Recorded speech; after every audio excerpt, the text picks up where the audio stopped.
The Acer Predator X28 is one of the more elusive monitors in 2022. Announced last year and silently launched at the beginning of 2022, it comes with a suite of gaming features, G-Sync, the 152Hz refresh rate, and NVIDIA Reflex built-in. At the time of publication, it's only available at Micro Center, and several locations don't have any in stock. The worst thing about the Predator X28 is that it's not as accessible as multiple FreeSync alternatives that you can find at any retailer. If you are lucky enough to find one, though, you are in for a treat.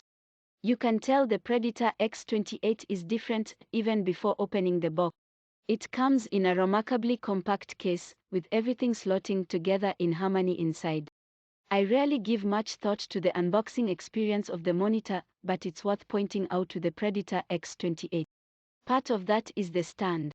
It comes in two parts, and it's entirely toolless. The base connects to the stand with a captive thumb screw, and the whole thing hooks into the back of the display before locking in place. It's a great stand, and getting it set up was much easier than the HP Omen 27C. There's no RGB on this design, and I'm a fan of it. It's undeniably a gaming monitor, with Predator logo badges on the base and back of the stand. But this could sit in a more professional setting without standing out. It seems Acer is billing this is both a monitor for gaming and professional work, and I love the balance the Predator X28 strikes between the two. The stand takes up a decent amount of desk space thanks to its floating design. The back leg sticks out, so you can't press the monitor up against the wall with a shallow desk. What the stand affords is excellent ergonomic adjustments, with a high degree of tilt, swivel, pivot, and height adjustments available. You can rotate it to portrait mode, and the height and tilt adjustments offer enough room to poke your head under the monitor to see the port. If you don't want to mess with the stand, the VESA mount allows you to use a monitor arm. Outside of the stand, the Predator X28 includes some unique features. There's a color and light sensor on the front, which does a handful of useful things.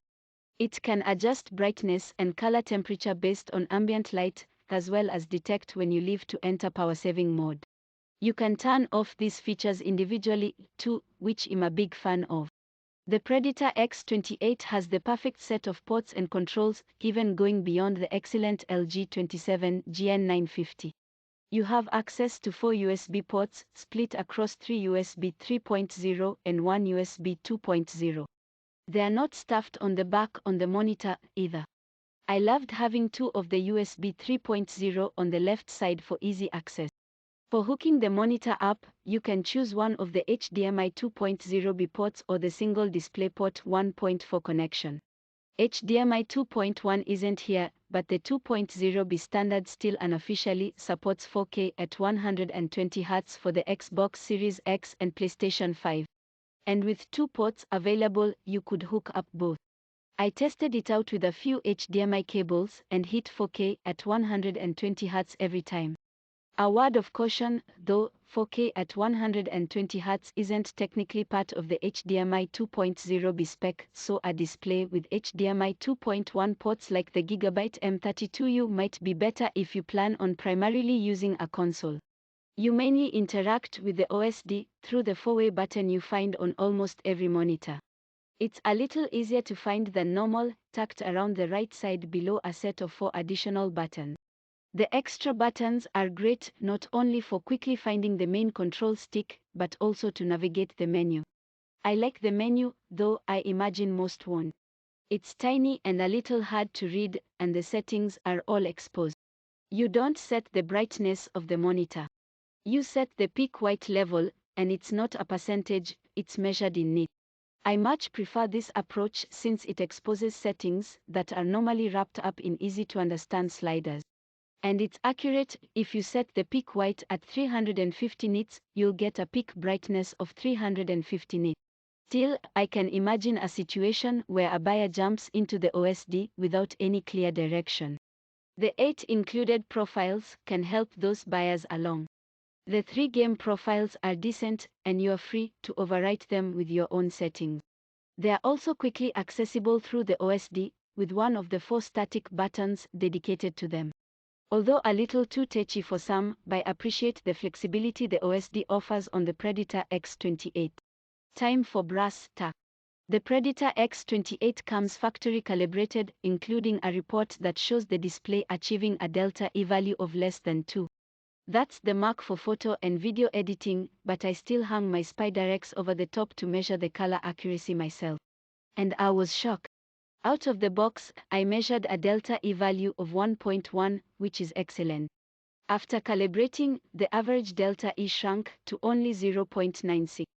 Assuming Acer keeps this up with other shipping units, you could very reasonably do color work on the Predator X28 out of the box. For coverage, the Predator X28 managed 98% of sRGB and 85% of DCI-P3, just slightly lower than the 90% coverage Acer advertises. That's not a huge deal considering the Predator X28 delivered a peak brightness of 452 nits, which is over 50 nits above what Acer advertises. This monitor can get bright, though the highlights just barely miss the mark for true HDR. It technically comes with HDR, verified by the VESA Display HDR 400 certification. It just doesn't look like HDR. The Predator X28 lacks local dimming, instead using a global dimming backlight like the EVE Spectrum 4K.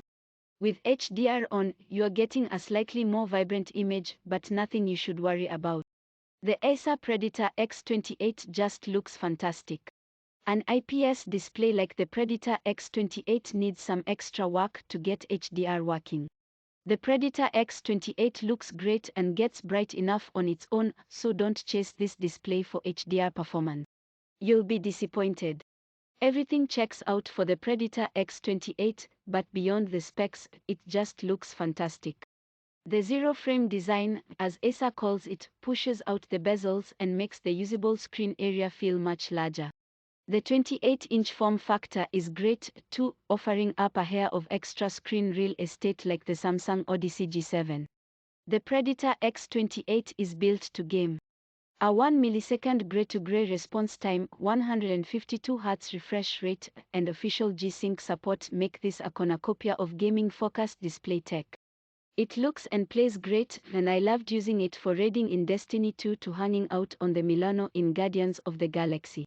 4K is crazy demanding, so you'll rarely saturate the 152 Hz refresh rate in the latest AAA games. Still, a 100 Hz plus refresh rate is always welcome, and it's what separates gaming monitors from everything else. This is a true G-Sync monitor. You need to overclock the monitor to hit 152 Hz. Out of the box, it runs at the familiar 144 Hz. The difference between the two isn't noticeable while playing, not even a little bit. However, 152 Hz technically shaves half a millisecond off of frame delay, so that's something. The Predator X28 joins an increasingly small list of G-Sync monitors. Keep in mind this is a true G-Sync monitor with a dedicated processor inside, not just a G-Sync compatible display. Thankfully, that doesn't limit you to an NVIDIA graphics card in 2022. If you want, you can use FreeSync with an AMD GPU, too. There isn't a big reason to spend the extra money on G-Sync monitors these days, but the Predator X28 sweetens the pot. You also get an NVIDIA Reflex Latency Analyzer built into the display. Latency plays a huge role in competitive games, and the Reflex module allows you to narrow down where your lag is so you can eliminate it. Reflex also brings an esports mode. This picture mode adjusts a bunch of settings, turning off the dynamic backlight, boosting black levels, and decreasing contrast among them. It doesn't look great, but it improves latency, and it still looks good enough to take out in Counter-Strike, Global Offensive or Valorant. I've looked far and wide for the Predator X28, and I've only found it at Micro Center. The list price should be $1,000, but Micro Center has it listed at $850. That's a competitive price, especially considering Acer debuted the monitor with a suggested price of $1,300. It's competitive with true G-Sync monitors, which reach into the $2,000 to $3,000 range with similar specs. The problem is that most monitors go with FreeSync in 2022, and they're almost always cheaper. The 4K Samsung Odyssey G7 is $150 cheaper, and it comes with HDMI 2.1 port. There are cheaper options that do the same thing that the Predator X28 does. There are several other options, too, including the Asus TUF VG28 UQL1A and aforementioned LG 27GN950. Both of these monitors list for $800. All three of these displays support FreeSync, and they're G-Sync compatible. The reflex module inside the Predator X28 isn't worth the extra $50 to $150 on its own. If you are purely focused on gaming, there are cheaper options that do the same thing that the Predator X28 does. The good news is that the premium isn't entirely on the shoulders of G-Sync, with some value attributed to factory precalibration and reflex. The worst thing about the Predator X28 is how elusive it is. There's little coverage on the display, and only a brick-and-mortar US retailer has units in stock. It's still a monitor worth seeking out. The color performance is astounding, the design is classy and clean, and the price, although slightly more expensive than FreeSync alternatives, is way below what other G-Sync monitors are selling for. Yes, most of which come with FreeSync instead of G-Sync. Backlights can last for a decade or more, and 4K will still be a demanding resolution several years down the road.